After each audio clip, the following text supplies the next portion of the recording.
एक बार देवर्षि नारद चिंतित मन से श्री कृष्ण के द्वार पर पहुंचे।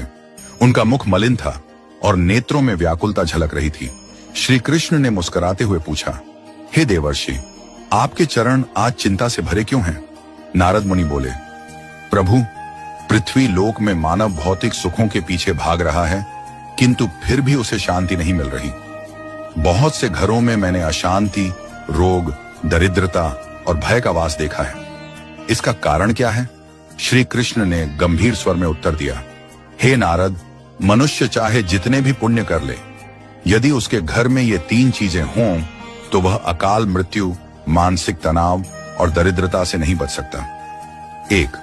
टूटी हुई मूर्तियां या देव प्रतिमाएं। श्री कृष्ण बोले, चाहे वह किसी भी देवता की मूर्ति हो, यदि वह खंडित हो जाए तो उसे तुरंत विसर्जित कर देना चाहिए। टूटी मूर्ति में देवता का वास नहीं रहता, इसके स्थान पर वहां नकारात्मक शक्तियां वास कर सकती हैं। ऐसे घर में सौभाग्य नहीं टिकता। दृष्टांत, एक बार देवदत्त नामक व्यक्ति ने एक पुरानी शिव प्रतिमा को मंदिर से निकालकर अपने घर में स्थापित कर दिया, जो दुर्भाग्यवश खंडित थी। पहले तो सब सामान्य रहा, लेकिन शीघ्र ही उनके घर में रोग, विवाद और चिंता का ऐसा दौर शुरू हुआ जो वर्षों तक चला।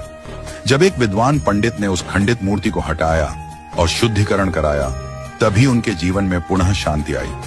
2. मृत व्यक्ति की उपयोग की हुई वस्तुएं। प्राचीन ग्रंथों में वर्णित है कि मृत व्यक्ति की वस्तुओं में उनकी सूक्ष्म ऊर्जा बनी रहती है।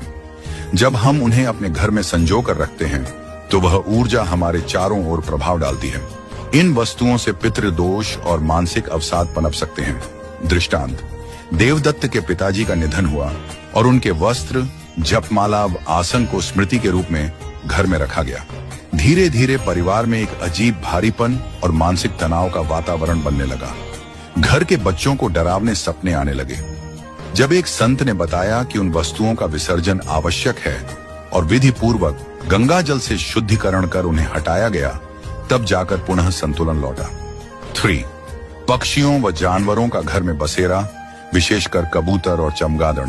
श्री कृष्ण ने कहा, प्रकृति के जीवों के साथ सह अस्तित्व में रहना उचित है, परंतु यदि वे आपके घर के भीतर स्थायी रूप से बस जाएं, तो यह ऊर्जा संतुलन को बिगाड़ देता है। कबूतर और विशेष रूप से चमगादड़ तमसिक ऊर्जा के संवाहक होते हैं। उनका घर में निवास भय, रोग और दरिद्रता को आमंत्रित करता है। श्री कृष्ण का समाधान, जो व्यक्ति अपने घर में शुद्धता, पवित्रता और सात्विकता बनाए रखता है, वह स्वयं ही सभी प्रकार की नकारात्मकता से मुक्त रहता है। हर सुबह दीप प्रज्वलन, तुलसी पूजन, सुगंधित धूप और मंत्रोच्चार से घर में सकारात्मक ऊर्जा बनी रहती है।